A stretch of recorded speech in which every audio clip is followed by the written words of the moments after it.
El miércoles pasado habíamos visto el tema de contemplación, ¿no? Sí. Y hoy vamos a ver el tema de oración contemplativa. Y antes que nada, quería decirles las fuentes de donde yo saco estos temas. ¿Ven este libro? Se llama En Soledad y Solidaridad. Este libro se llama En Soledad y Solidaridad. Lo escribió el padre Bernardo Olivera. Y yo me baso totalmente en estos escritos suyos. Así que él me enseña sobre la contemplación y la oración contemplativa. Y lo que aprendo yo se los transmito.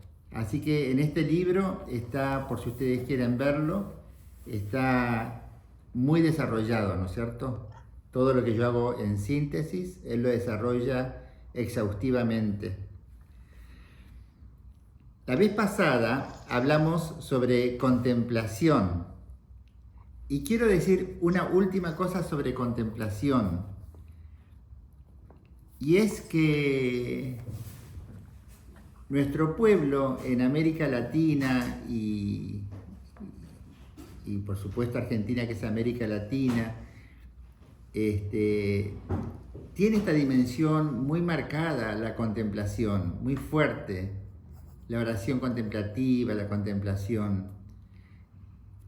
Con mi hermano sacerdote Fernando Gil, que después fue obispo y ahora está en la gloria, con Fernando siempre estuvimos en barrios sencillos, en el Gran Buenos Aires, ¿no? Concretamente en la diócesis de Merlo Moreno y de Morón.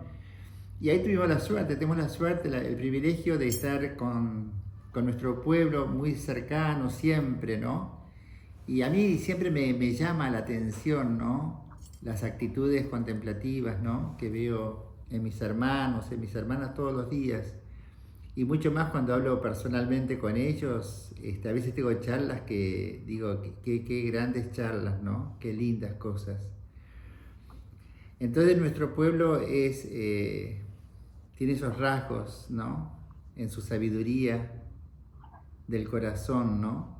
Que es una sabiduría contemplativa. Bernardo, hablando de este tema, de la contemplación y en América Latina, dice, les quiero leer un párrafo, Hoy voy a leer un poco más que otras veces, porque las cosas muy ricas a veces hay que leerlas. Les leo esto. Esto dice Bernardo sobre América Latina, su dimensión contemplativa. Nuestra cultura latinoamericana se traduce en una sabiduría popular con rasgos contemplativos. Se trata de una cultura sellada particularmente por el corazón y la intuición, por la connatural capacidad de comprensión afectiva que da el amor. Nuestra iglesia se encuentra frente al desafío de renovar su evangelización a fin de ayudar a los fieles a vivir la santidad. La oración y la contemplación en el cuadro de los nuevos condicionamientos creados por la sociedad urbano-industrial. De aquí la importancia de cristianos comprometidos que brillan por su ejemplo de vida orante y por la enseñanza de la misma al pueblo de Dios. Nuestra patria grande, latinoamericana, nos necesita. Hay necesidad de contemplativos en la acción. El discernimiento de la presencia de Dios, cuando se hace en acción, es contemplación de la acción del Señor que es Espíritu. Necesidad de activos en la contemplación. Hombres y mujeres que se dejan actuar por Dios y que padeciendo lo divino, permiten actuar a Dios, dado que Él no desea obrar sin antes dar a conocer sus planes. Con otras palabras, hacen falta activos por la contemplación, por esa contemplación que es máxima actividad y fuente de acción con Dios. Estamos necesitados de contemplativos por la acción, por esa acción con Dios que es contemplación y deseo de morar en Dios. Yo les quería leer esto porque es un rasgo muy de nuestras culturas y tenemos la gracia de Dios de vivir en América Latina. Aquí están presentes hermanos peruanos y entonces Perú, Argentina, México, somos un continente latinoamericano mariano, contemplativo. De una manera marcada, ¿no? Toda la iglesia está llamada a hacerlo, ¿no? Pero eso dicen nuestros obispos. Entonces, eso les quería decir también sobre contemplación que vimos la vez pasada. Hoy damos un paso más y vamos a hablar de la oración contemplativa. Voy a decir primero unas generalidades de lo que es la oración contemplativa. Orar es comunicarse con Dios. Necesitamos de fe, esperanza y amor. Nuestra fe se va enamorando y llenando de esperanza. Nuestra fe se va enamorando y llenando de esperanza. Y nuestra oración va siendo contemplativa.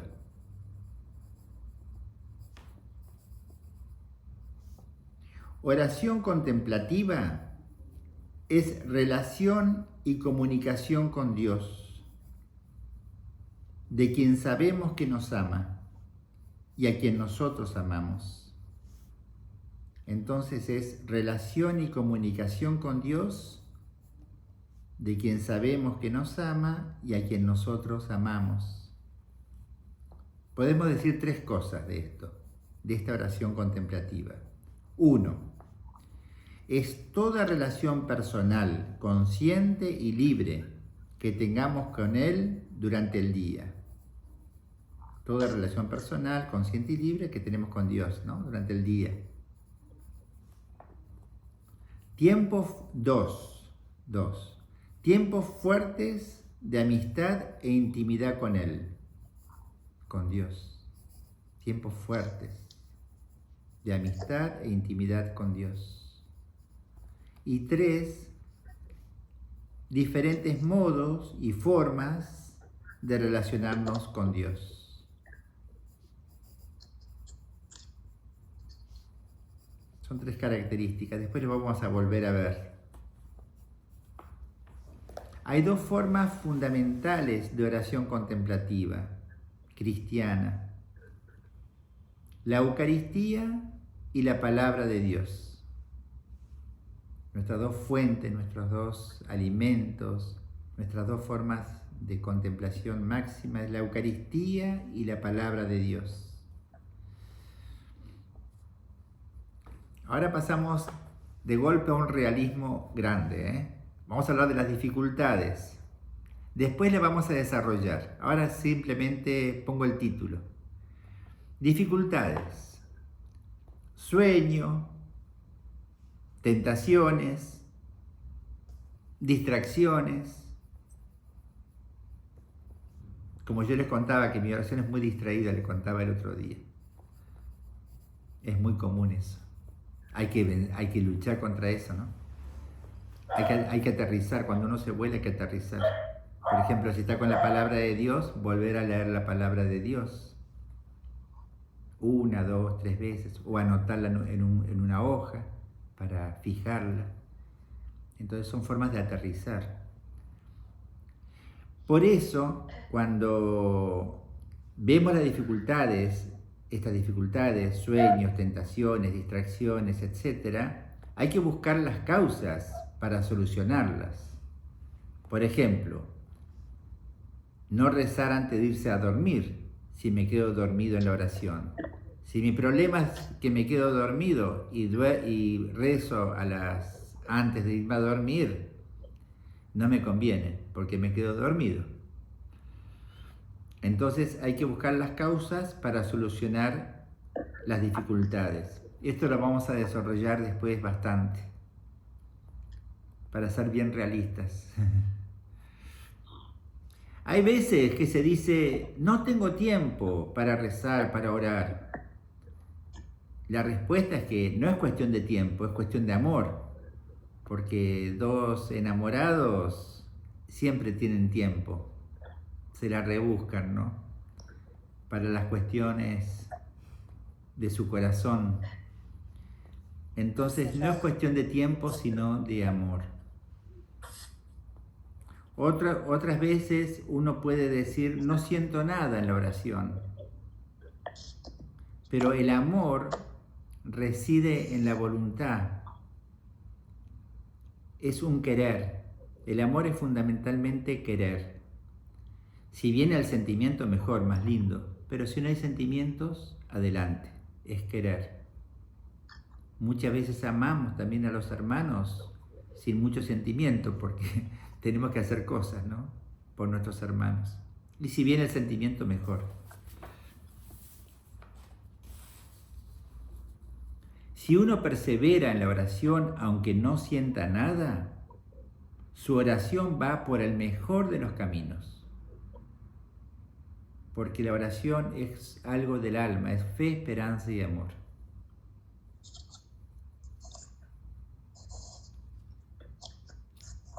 Jesús es el único orante.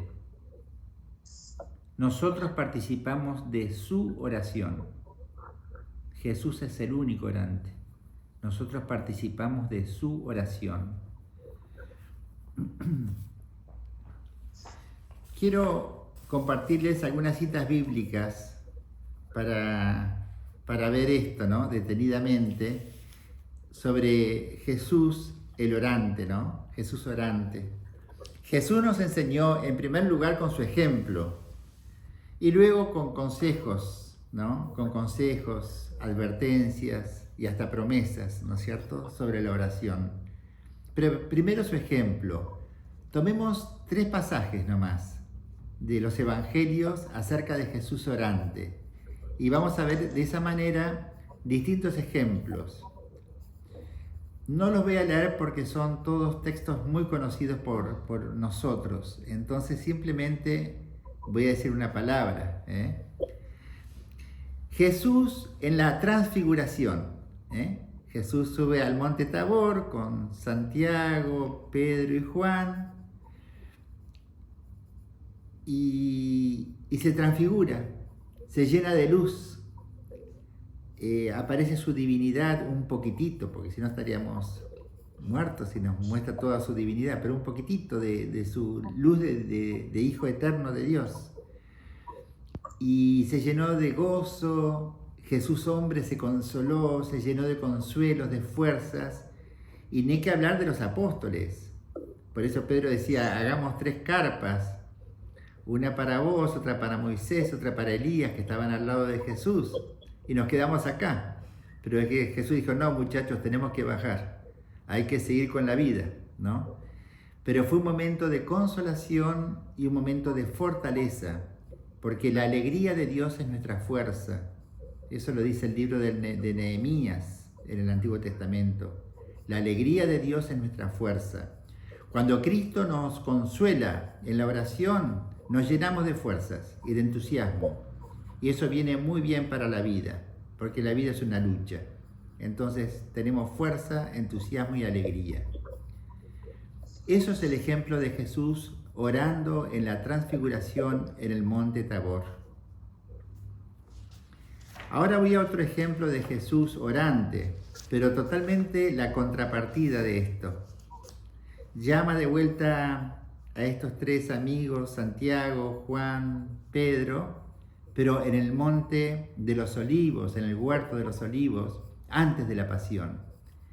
Esa es una oración totalmente de combate, de lucha, porque Jesús dice que transpiraba, sudaba gotas de sangre, el máximo estrés.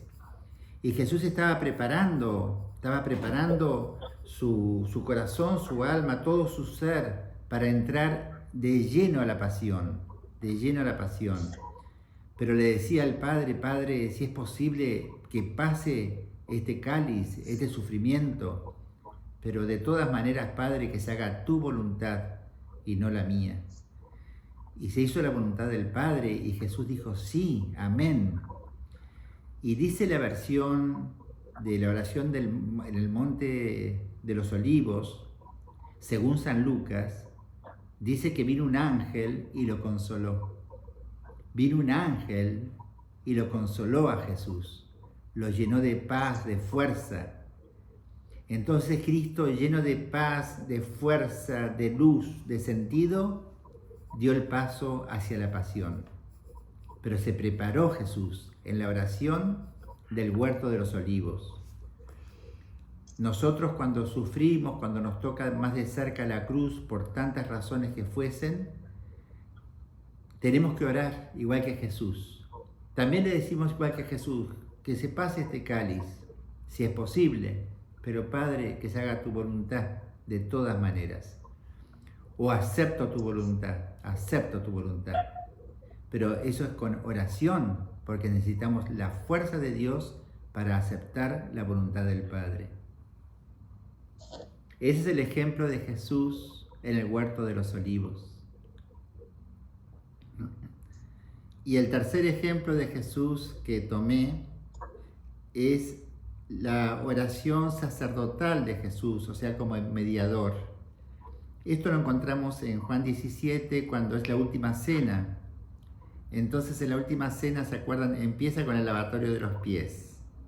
La última cena sigue con toda esa enseñanza de Jesús,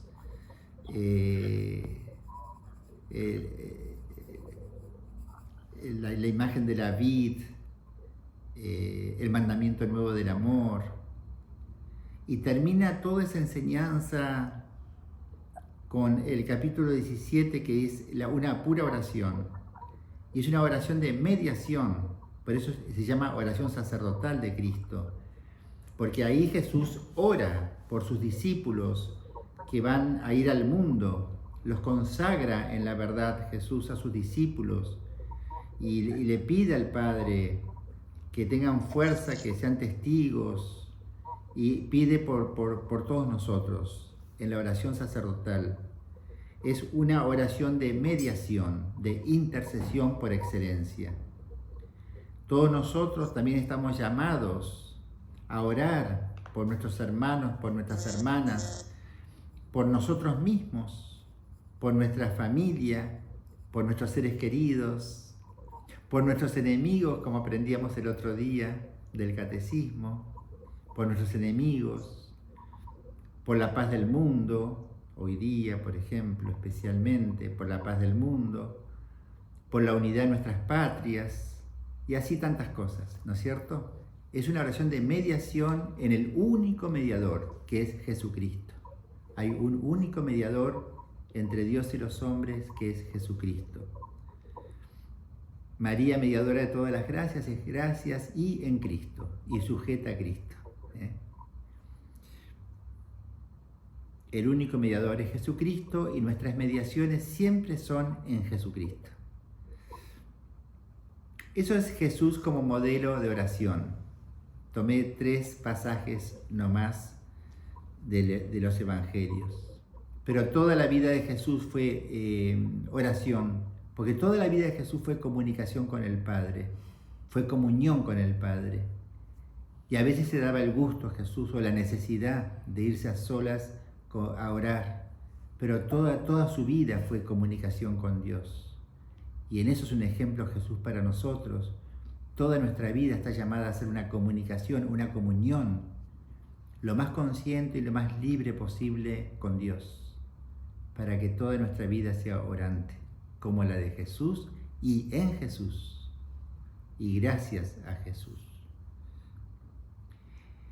Entonces, como dije, ese es Jesús modelo. Ahora, algunas enseñanzas de Jesús con sus palabras, con sus consejos. Entonces, voy a tomar Mateo capítulo 6,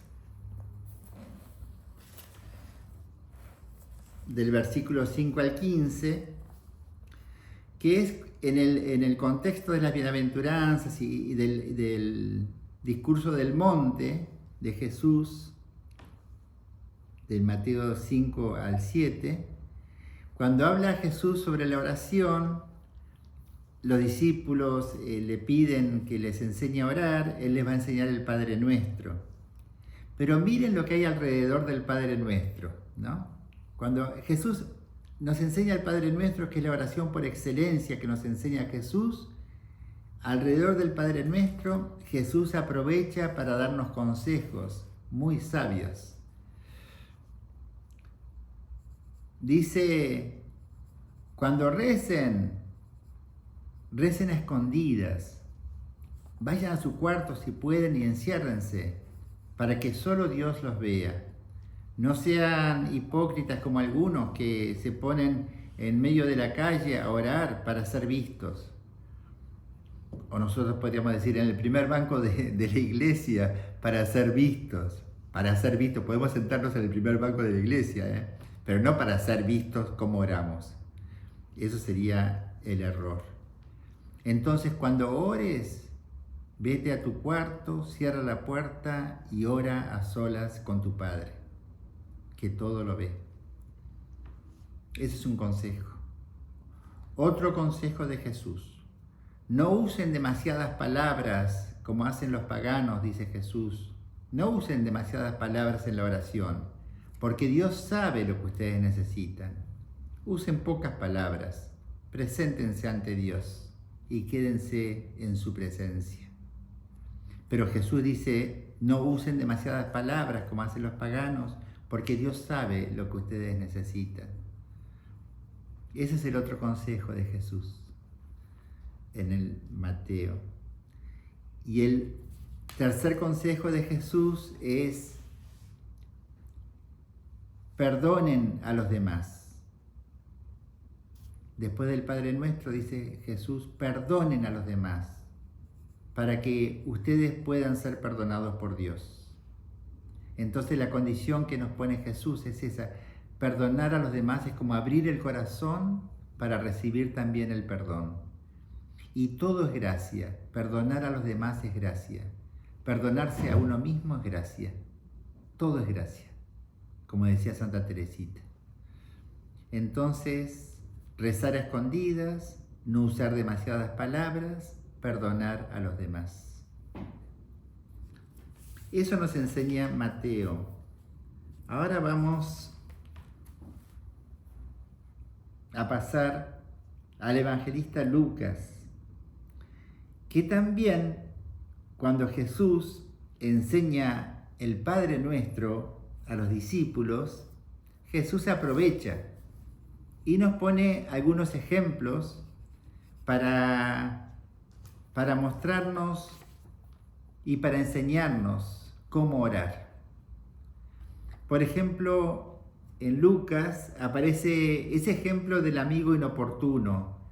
Hay un hombre que está durmiendo en su casa muy tranquilo de noche y viene un amigo vecino y le golpea la puerta a medianoche y le dice que le dé un pan porque tiene unos amigos y si le puede dar unos panes.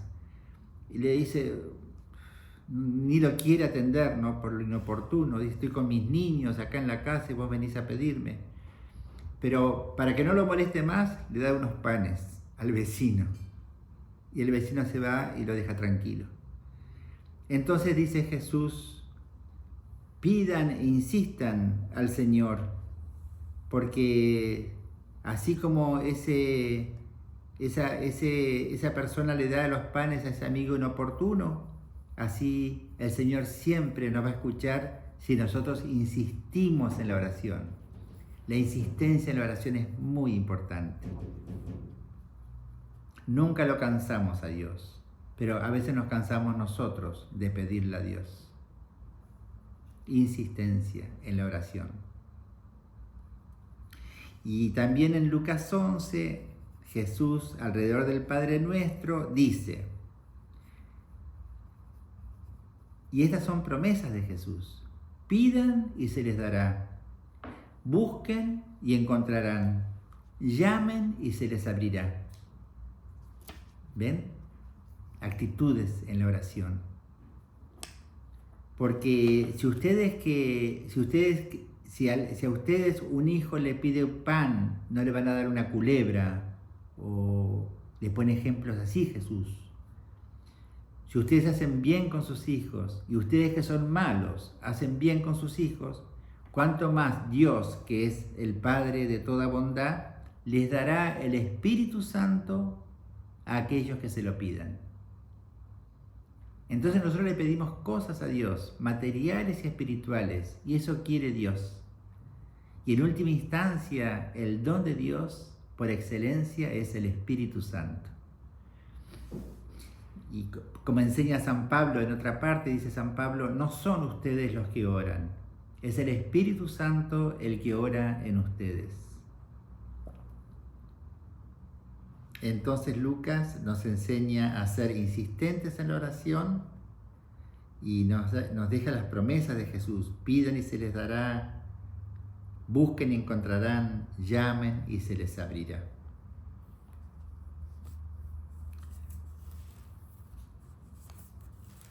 Seguimos con Lucas, un poquito más adelante. Jesús va a hablar de la oración en otro contexto y nos va a dar dos enseñanzas más. Y para eso usa dos parábolas, dos ejemplos. Otra vez la perseverancia. Antes hablamos de insistencia, ahora perseverancia, que es lo mismo. Perseverancia en la oración. Jesús insiste mucho en la perseverancia en la oración.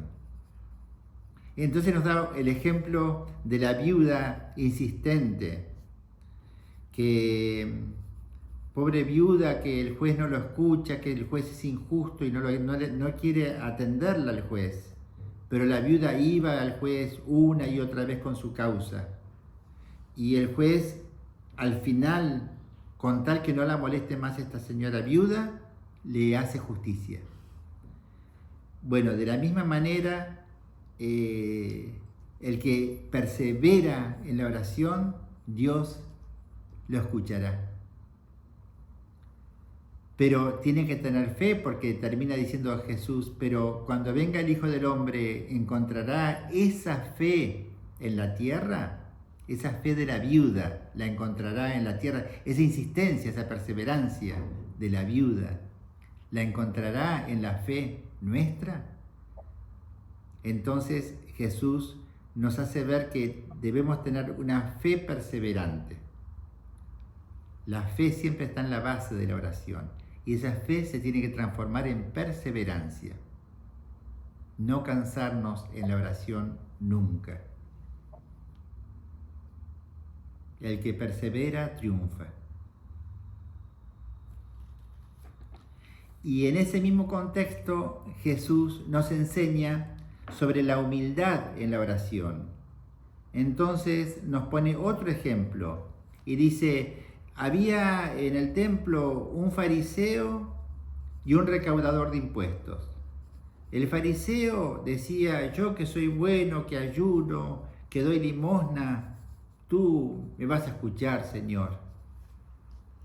Algo así. Y el pobre recaudador de impuestos, que era el peor de los pecados públicos, porque se llevaban la plata para el imperio, eran los peor vistos, ¿no? Pecado público. El recaudador de impuestos no se atrevía ni a levantar la cabeza y decía: Señor, ten piedad de mí, que soy un pecador. Entonces dice el pasaje: ¿cuál de los dos volvió reconfortado escuchado por Dios a su casa? El recaudador de impuestos, por su humildad. Porque quien se alaba será humillado y quien se humilla será alabado. Entonces, esto nos enseña sobre la humildad en la oración. Y lo anterior, el ejemplo de la viuda insistente, nos enseña sobre la perseverancia en la oración. Estas son enseñanzas de Jesús en nuestro modo de orar.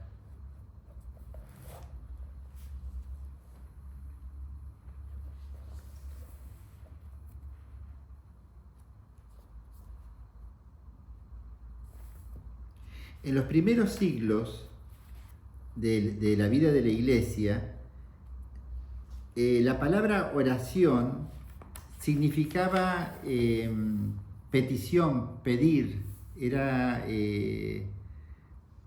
súplica o petición. Esa era la palabra oración.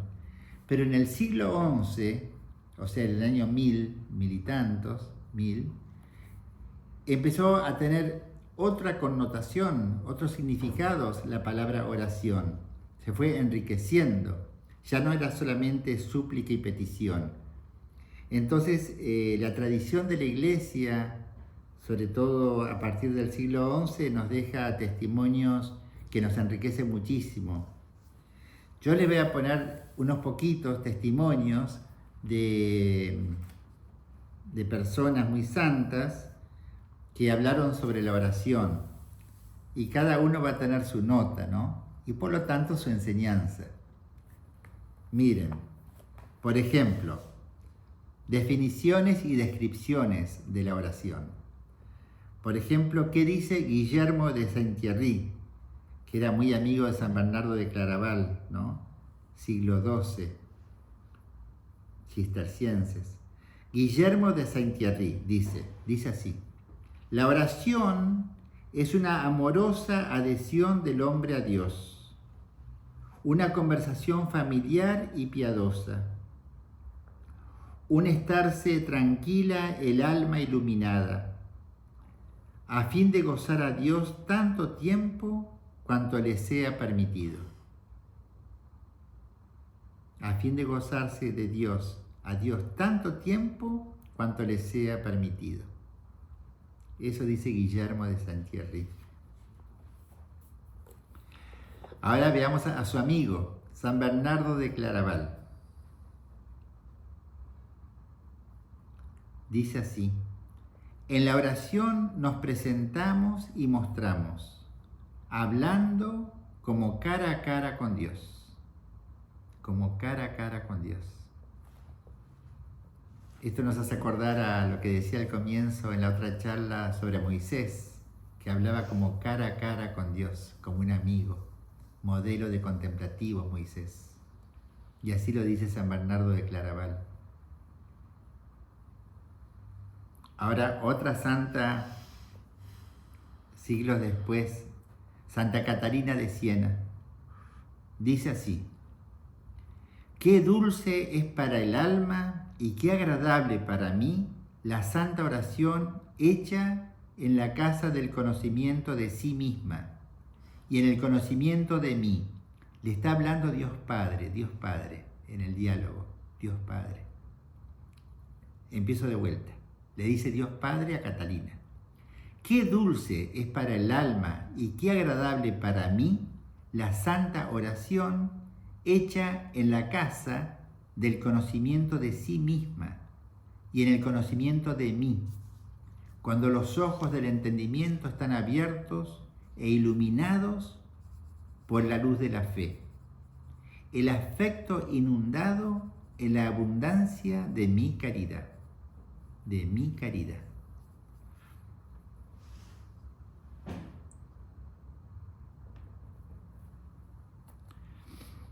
Otro ejemplo de Santa Teresa de Ávila, siglo XVI, España. Dice: ¿qué es la oración? Tratar de amistad, estando muchas veces tratando a solas con quien sabemos nos ama. Con quien sabemos nos ama.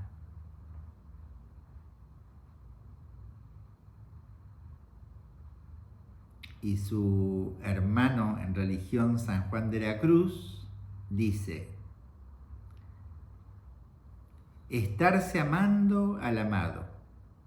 ¿Qué es la oración? Estarse amando al amado.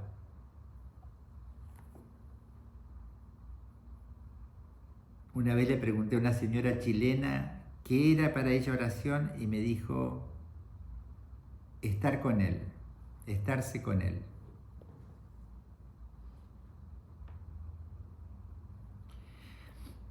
También en el mismo siglo XVI, San Juan de Ávila dice así: por oración entendemos aquí una secreta e interior habla con que el ánima se comunica con Dios, ahora sea pensando, ahora pidiendo, ahora haciendo gracias, ahora contemplando.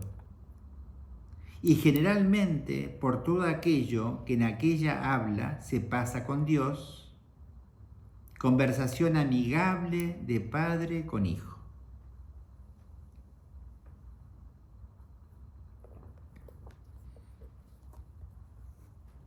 Más cerca en el tiempo, Santa Teresita dice así: para mí, la oración es un impulso del corazón, una mirada sencilla dirigida al cielo.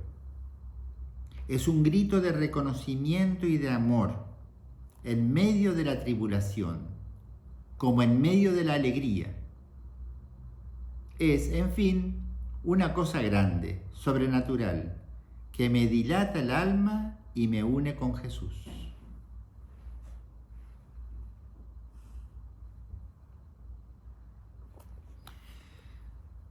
Y Juan Pablo II va a decir: orar significa hablar con Dios. Significa encontrarse de nuevo en el único eterno verbo por medio del cual habla el Padre y el cual habla al Padre. La oración es el camino del verbo que abarca todo. Camino del verbo que cruza la profundidad de nuestros corazones, que reconduce al Padre todo lo que en Él tiene su origen. Es como escribe San Ignacio de Antioquía: agua viva que corre en nuestro interior y dice: ven al Padre. Agua viva que corre en nuestro interior y dice: ven al Padre.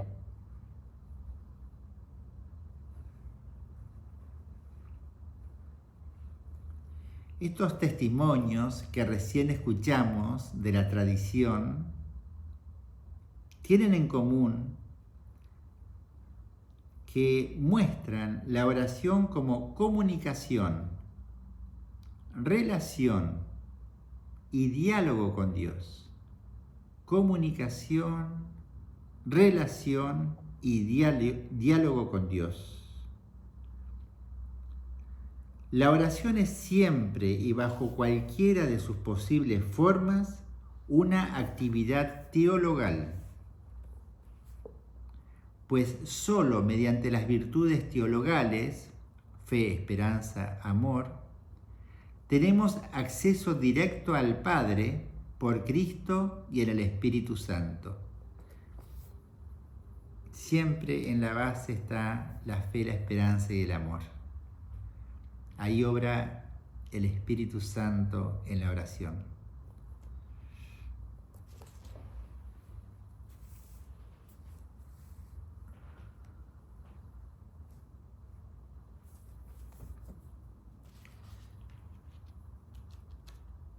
Bueno, como les dije, quería ser bien realista, ¿no? Entonces quiero hablar un poco de las dificultades y de los desafíos, hasta donde lleguemos. La próxima lo seguimos, si no.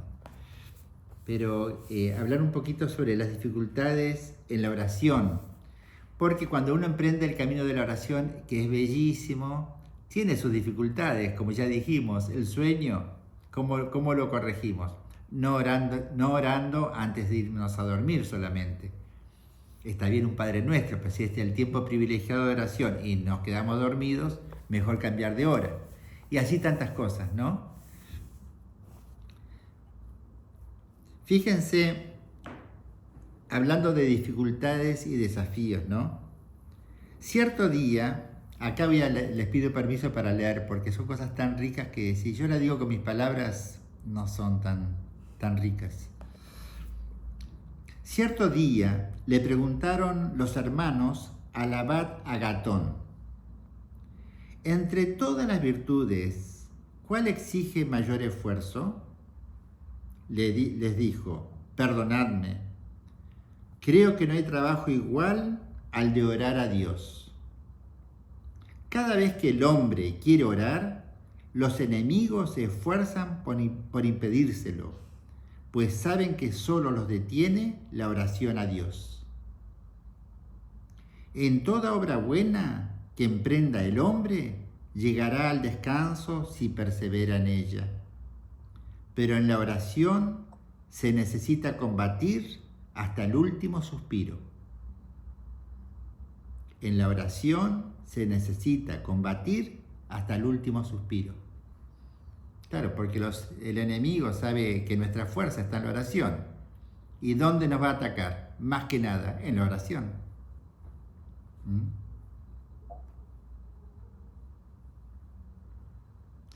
Teresa de Ávila, que padeció y gozó como pocos la oración, no cesa de aconsejar a quienes desean caminar hasta llegar a la fuente y beber el agua de vida, una grande y muy determinación de no parar hasta llegar a ella.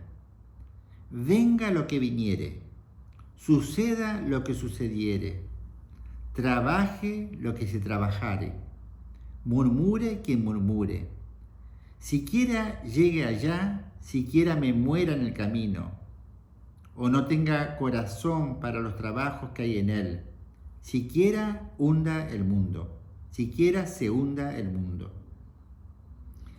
Pase lo que pase, hay que tener una grande y muy determinada determinación de llegar a la fuente.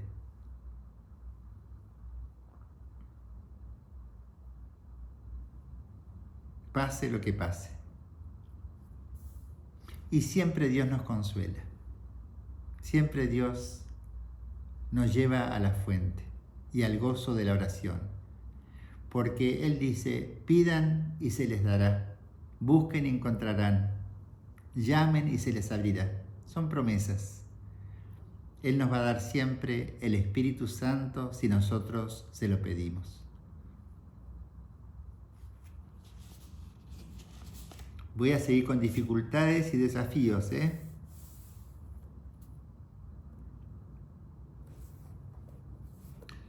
¿Cuáles son las fuerzas opuestas a la oración? En primer lugar, nosotros mismos. Y principalmente nosotros mismos. Miren, la verdadera y más honda dificultad en la vida de oración reside en el hombre viejo, que pretende ahogar y subyugar al hombre nuevo. Es la lucha que todos tenemos, ¿no? Entre el hombre viejo y el hombre nuevo. En la oración parece que se despierta el hombre viejo.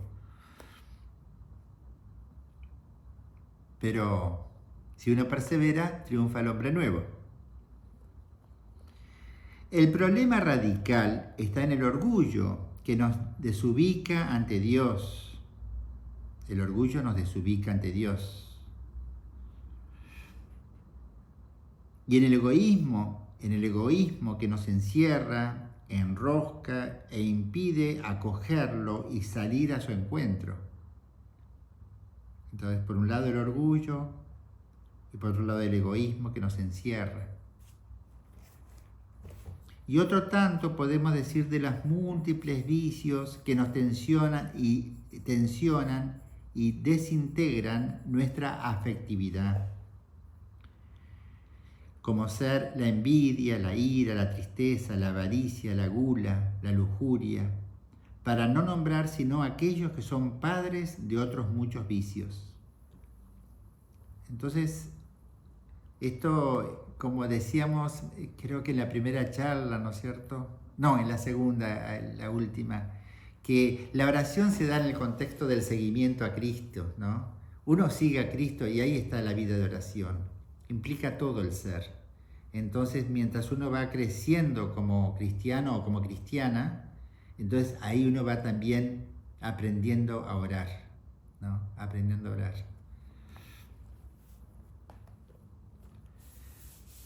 Luego están cosas humanas, ¿no? Las dificultades más comunes serían el sueño, las tentaciones, las falsas consolaciones, las distracciones y las sequedades o arideces.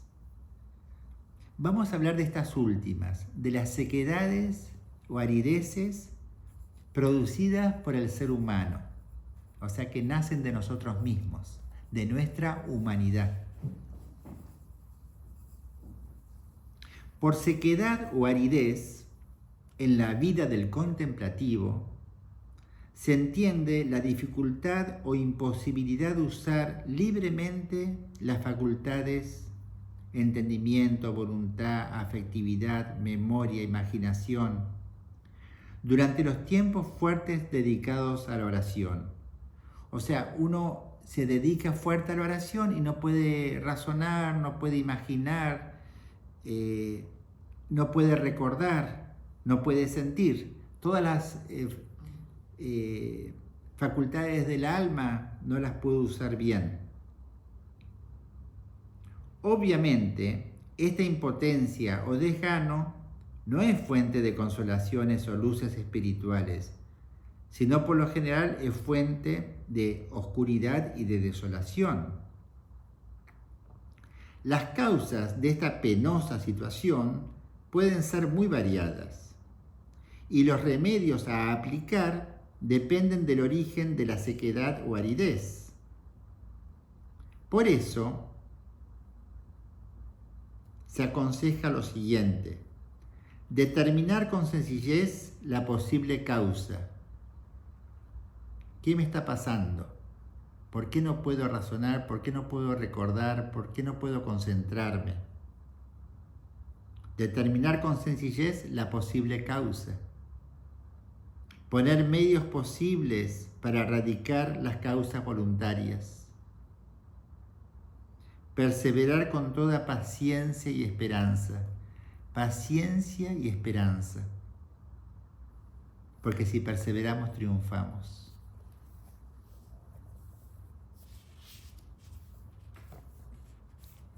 Miren, causas y remedios, como un cuadrito, una síntesis. Causas y remedios de nuestras sequedades y arideces. Causas físicas y psíquicas: enfermedad, fatiga, sueño, tiempo y lugar, preocupaciones, ansiedad, etc.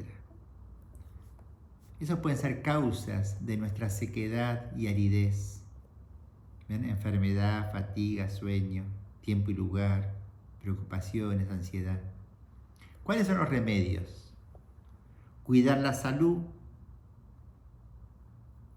atender las circunstancias que rodean nuestra oración, redimensionar la actividad, por ejemplo, para no caer en activismos. Un ejemplo, redimensionar la actividad, relacionarse con Dios de cualquier manera que se pueda. Relacionarse con Dios de cualquier manera que se pueda. Esos son los remedios. Ahora, otras causas que causan aridez y sequedad, morales y espirituales. Puede ser modo o forma no apto de orar. Me hace acordar al fariseo, ¿no? que oraba para hacerse ver. Ese es un modo moralmente malo.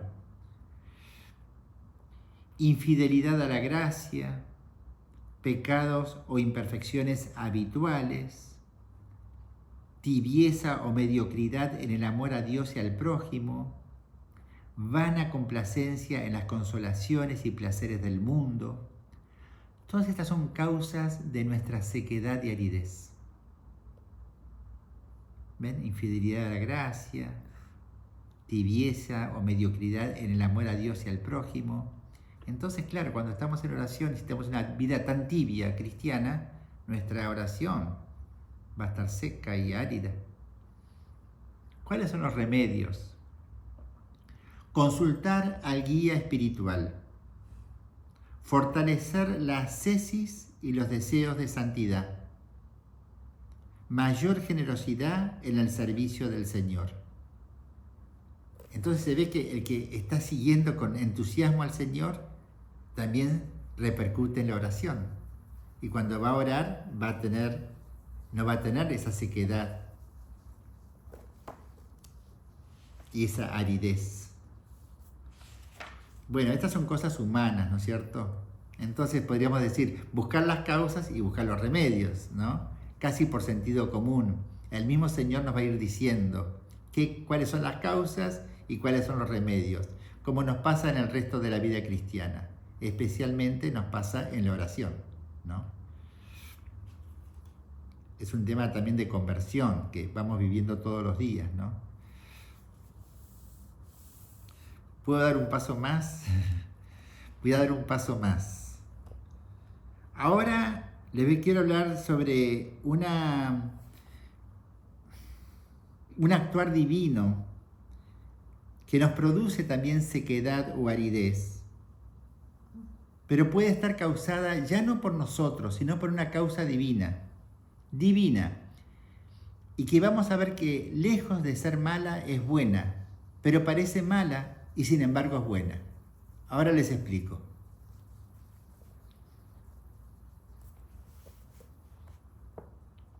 La sequedad o aridez puede también estar causada por la acción divina. El proceso de simplificación e interiorización de la oración, cuando vamos orando, la oración se va haciendo más simple y más interior. Siempre. Es más simple y más interior a lo largo de la vida.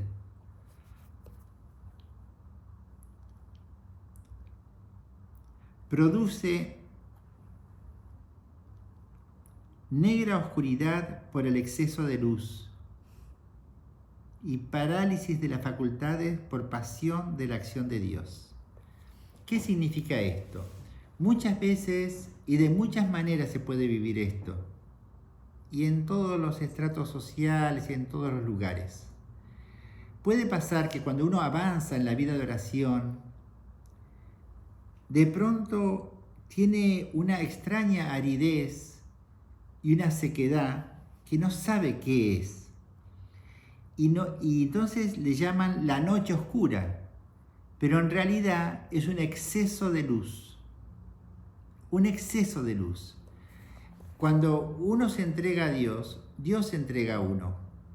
Entonces cuando uno va avanzando en la oración, Dios de pronto irrumpe con más fuerza en nosotros y nos deja ciegos. Porque su exceso de luz nos encandila y parece que estuviéramos ciegos. Y es de noche, pero es exceso de luz. Lo mismo pasa con las otras facultades. Podemos tener aridez y sequedades en la voluntad, en la afectividad, por el exceso actuar de Dios.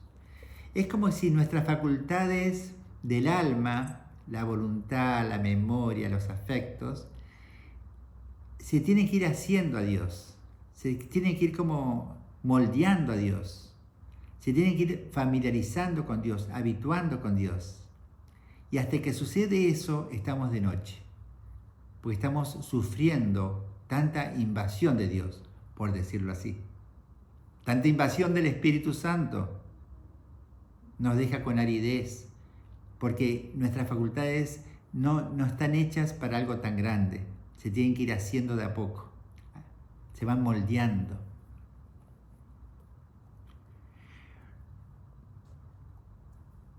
Bastará decir algunas palabras sobre esto, sobre la naturaleza y causa de esta noche, como así también sobre los criterios para reconocerla y la conducta aconsejable en la misma.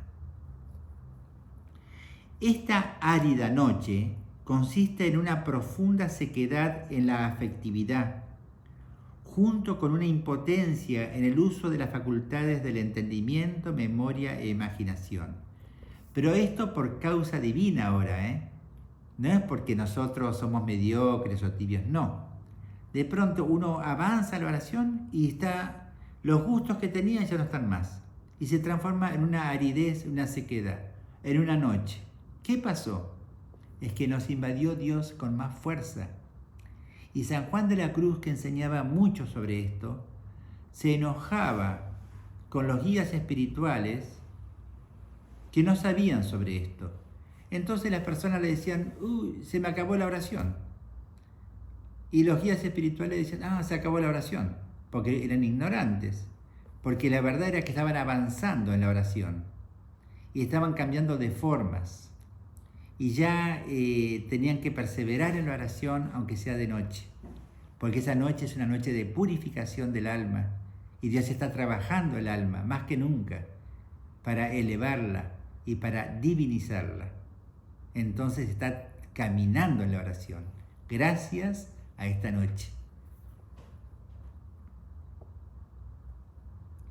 La identidad y duración de esta noche varían según personas, circunstancias y planes providentes del Señor, pero de una u otra forma. No hay contemplativo que no la sufra, quien más, quien menos. Escuchemos a San Juan de la Cruz. Les voy a leer un párrafo un poquito largo, pido permiso, pero es San Juan de la Cruz hablando de esto, ¿no? De la noche y del sentido de la noche, ¿no es cierto? Por eso se los leo, porque es doctrina, lo que vimos recién, ¿no? Es exceso de luz. Pero parece de noche. Hay que perseverar. Vamos a ver. Dice San Juan de la Cruz: como el estilo que llevan estos principiantes en el camino de Dios es bajo y que frisa mucho con su propio amor y gusto, queriendo Dios llevarlos adelante y sacarlos desde bajo modo de amor a más alto grado de amor de Dios, y librarlos del bajo ejercicio del sentido y discurso con que tan tasadamente y con tantos inconvenientes andan buscando a Dios, y ponerlos en ejercicio de espíritu, en que más abundantemente y más libres de imperfecciones puedan comunicarse con Dios, al mejor tiempo, cuando más a su sabor y gusto andan en estos ejercicios espirituales, y cuando más claro a su parecer les luce el sol de los divinos favores, oscuréceles Dios toda esta luz, y ciérrales la puerta y manantial de la dulce agua espiritual que andaban gustando en Dios. Y así los deja tan a oscuras que no saben por dónde ir con el sentido de la imaginación y el discurso, porque no pueden dar un paso en meditar como antes solían. Y déjalos tan a secas que no solo no hayan jugo y gusto en las cosas espirituales y buenos ejercicios, por el contrario, hayan sin sabor y amargura en las dichas cosas. O sea, están en la plena noche. ¿Por qué es de noche? No, porque hay exceso de luz y exceso de amor de Dios y exceso de gracia de Dios, y parece de noche. Ahora bien, la causa de esta aridez y vacío, disgusto, reside en una mayor infusión del regalo de la contemplación, básicamente en una fe más pura y un amor más despojado. Aquí comienza Dios a comunicársele al principiante, no ya por el sentido, como antes hacía por medio del discurso que componía y dividía las noticias, sino por el espíritu puro, en que no cae discurso sucesivamente, comunicándosele con acto de sencilla contemplación, lo cual no alcanza los sentidos de la parte inferior, exteriores ni interiores. De aquí es que la imaginativa y fantasía no pueden hacer arrimo en alguna consideración ni hallar en ella pie ya de ahí en adelante. Sigue la noche, como vemos. Ahora vienen criterios. ¿Qué hacer cuando pasa esta etapa de nuestra vida contemplativa? Esta purificación que nos hace crecer, que nos lleva a la contemplación pura, al conocimiento más grande de Dios. ¿Qué hacer en este tramo? Criterios. Pero desde una perspectiva práctica, lo que más nos interesa son los criterios que permiten distinguir este doloroso don de otros fenómenos que se le pueden parecer. O sea, primero hay que discernir que es verdaderamente una noche, un actuar de Dios, y no es otra cosa. ¿Cuáles son los criterios para ver que realmente es esta noche y no otra cosa? 5 puntos para ver que realmente es este actuar divino en nosotros, que nos está dando crecimiento. Cuando estamos en esta noche, el discernimiento es no hallar gusto ni consuelo en las cosas de Dios ni en las cosas del mundo.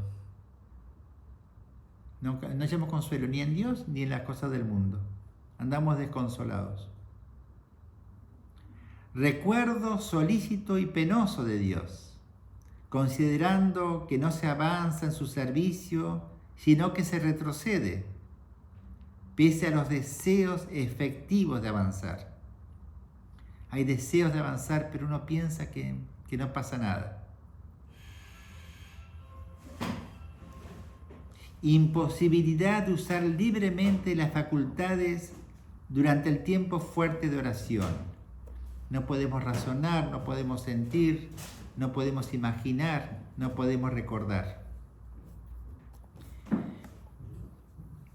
Algún tipo de paz profunda y oculta en Dios.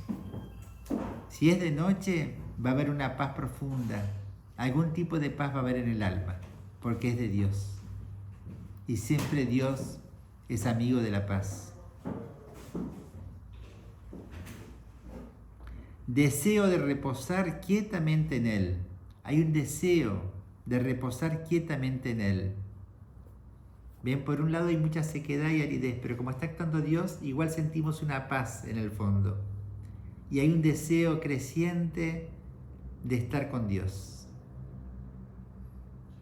Pero nuestras facultades están áridas. Es de noche. ¿Y qué hacer? ¿O qué remedios aplicar? No hay mucho que hacer. Más bien dejarse hacer. No obstante, además del recurso a un experimentado guía espiritual, aconsejamos perseverar con humildad, paciencia y sometimiento a la voluntad divina. ¿Ven? Perseverar con humildad, paciencia y sometimiento a la voluntad de Dios. Abandonarse con sosiego, paz y amor en las manos del Padre. Abandonarse, confianza. Cooperar cuando se pueda con sencillos actos de fe, esperanza y amor. Cooperar con fe, esperanza y amor. Esos son los remedios. ¿Ven? Perseverar, abandonarse, esperar, creer, amar.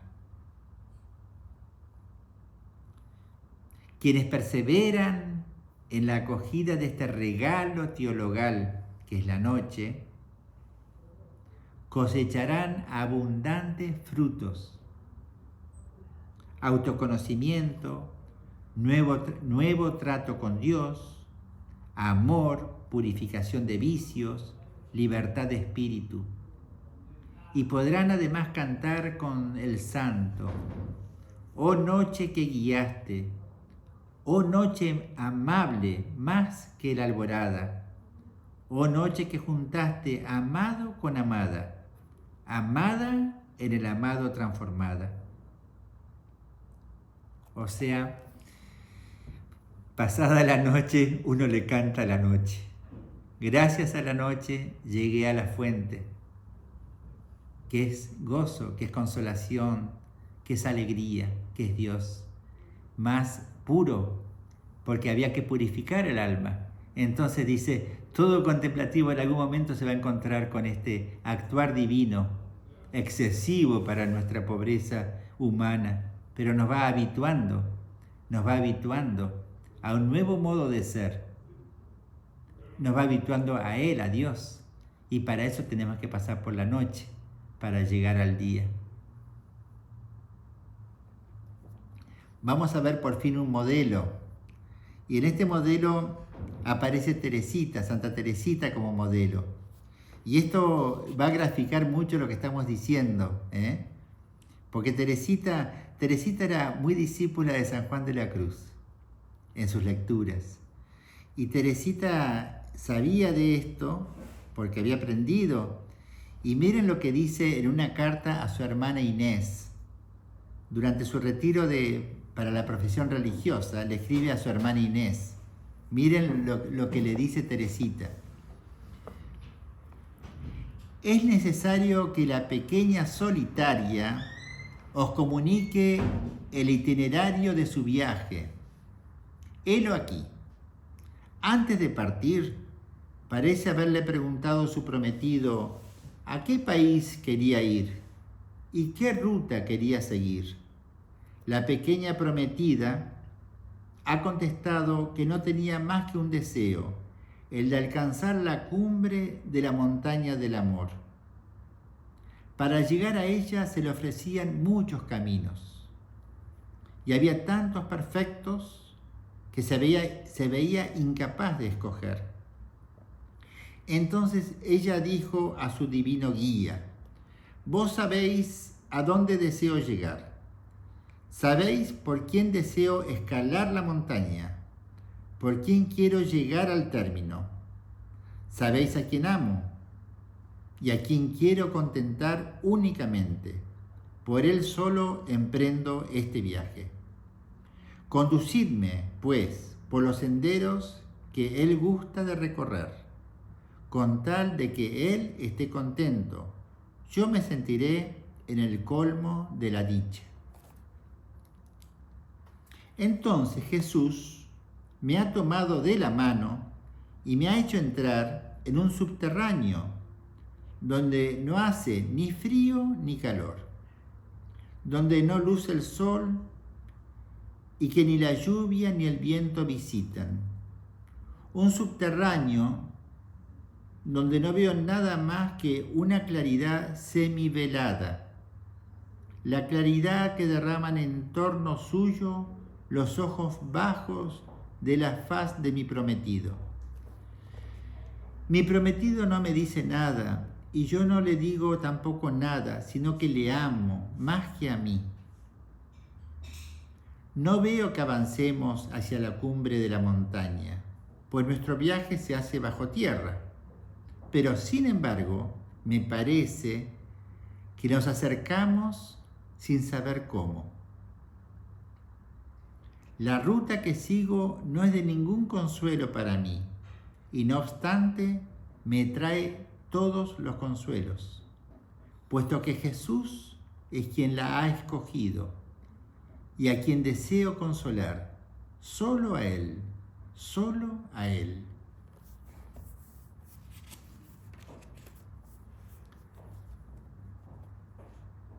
Y Teresita no solo creyó contra toda apariencia, sino que también amó contra todo egoísmo y esperó aunque la asediaba la desesperación.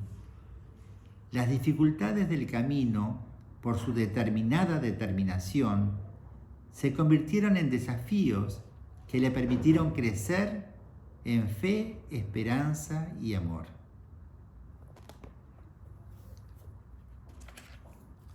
Este es el ejemplo de Teresita, ¿no? Cómo Teresita perseveró, porque esto se lo dijo a su hermana Inés cuando iba a ser religiosa, en su profesión religiosa. Pero todos conocemos que Teresita perseveró en la oración y en la vida de santidad. Y fue Santa Teresita, ¿no? Tan grande. Entonces era por un subterráneo, ¿no? Un subterráneo, un túnel. Y dice, ¿cómo voy a llegar a la montaña? Pero sin embargo, no sé cómo, pero sé que estoy llegando. Y no tenía ningún consuelo, pero su consuelo era que Jesús estaba consolado, con su sí, con su fidelidad. Ese es el ejemplo de Teresita durante la noche. Bueno, les he hablado de la noche, de la purificación y de algunos remedios, ¿no? Y algunos criterios de discernimiento para ver si realmente es de noche por acción divina, ¿no? De esa manera hemos visto el tramo difícil, ¿no? Pero el que persevera triunfa y siempre se llega a la fuente, porque Cristo cumple sus promesas. Busquen y encontrarán, llamen y se les abrirá, pidan y se les dará. ¿Y qué nos da el Padre? Nos da el Espíritu Santo. Y Él es nuestro guía, el Espíritu Santo. Yo no sé cómo está el tiempo porque me parece que me pasé. Me pasé, María, ¿no? Me pasé. Vamos a tener que seguir en la próxima. Les prometo que la próxima no hablo más de noche. La noche terminó. La próxima quiero hablar de la luz, porque ya pasó la noche. Y quiero hablar de, bueno, un poco de unas sentencias que nos regala Bernardo de oración, que es su propia experiencia. Quiero hablar un poco de Santa Teresa de Ávila y si me da el tiempo, un poquito sobre Carlos de Foucauld. Y Carlos de Foucauld leía mucho y seguía mucho a Santa Teresa de Ávila, así que está muy emparentado. Bueno, ese es nuestro proyecto. Ahora me pasé de la hora. Creo que mejor terminar, ¿no es cierto? Mejor terminar. Guarden las preguntas para la próxima, ¿les parece bien? ¿O quieren hacer alguna pregunta ahora, alguna duda?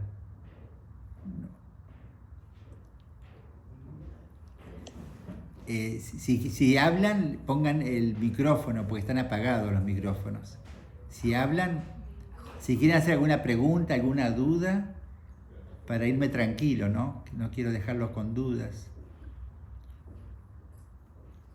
Aprendan el micrófono si hablan. Y si no, tranquilos.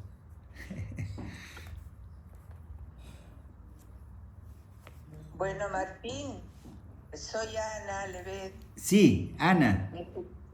Sí, te escucho. Que ustedes no me miren porque yo escuché todo. Bueno, y creo que llegar a orar, como vos nos decías, es un trabajo de todos los días. No es fácil para nosotros humanos desde este mundo. Sí. Pero sí que se logra. Sí, seguro que sí. Sí. Así que te agradezco mucho, yo me retiro. Gracias, Ana. Gracias por tu testimonio. Gracias, Ana. Un abrazo a todos. Chau, gracias. ¿Alguna? Bueno, entonces rezamos un Gloria, ¿les parece bien? ¿Sí? Bueno. Y me parece que alguien quería hablar. A ver, Marcela, ¿querías hablar vos? Graciela. Sí, Graciela. Marcela me pareció que es. Martín, a mí me gustaría, porque Más fuerte. me impactó mucho lo de la sequedad y la aridez. Yo estuve acá con gente que me estaban pintando la casa y entraba y salía. Y lo poco que pude apuntar, lo poco que pude escuchar, no poco, bueno, escuché bastante, pero me gustaría hacer un poquito de hincapié, un poquito más también en ese tema, porque me gustó muchísimo y ¿cómo puedo decir? Que se me abre una puerta a mí en mi oración con esto de la aridez y la sequedad en la oración, de la oscuridad y de la luz. Eso me quedó a mí, Martín. Me fascinó, me gustó mucho, pero quisiera hacer más hincapié en ese tema. ¿Puede ser? Sí, Graciela, lo principal es perseverar, ¿no? Perseverar. Porque el que persevera en la oración triunfa. Y la noche es pasajera, porque el Señor nos lleva a la luz. Y por supuesto también es bueno siempre hablar con algún guía espiritual o una guía espiritual, ¿no? Mujer o varón. Pero la perseverancia siempre es éxito, ¿no? Y lo que hemos hablado sobre la noche es un tiempo de purificación, que parece que es de noche, pero es exceso de luz. Parece que es sequedad y es exceso de amor. Pero nos vamos habituando a Dios. Dios es tan grande que nos vamos habituando. Pero como es Dios el que ora en nosotros, porque es el Espíritu Santo el que ora en nosotros, el mismo que nos purifica es el mismo que nos lleva a buen puerto, ¿no? Que es la luz. Bueno, Martín, bárbaro, sí, un poquito más claro. Gracias, Martín. Gracias, Graciela. La seguimos. Gracias, Padre Martín. A mí lo que me gustó fue que hay remedios para superar todo eso. Sí. Se me quedó esa palabra. Sí. Gracias. Hay remedios, siempre remedios. Y Dios en su sabiduría siempre nos va a mostrar los remedios. Muchas gracias. Bueno.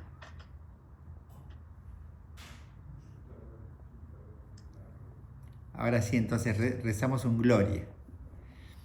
Gloria. Gloria al Padre y al Hijo, Gloria al Hijo y al Espíritu Santo,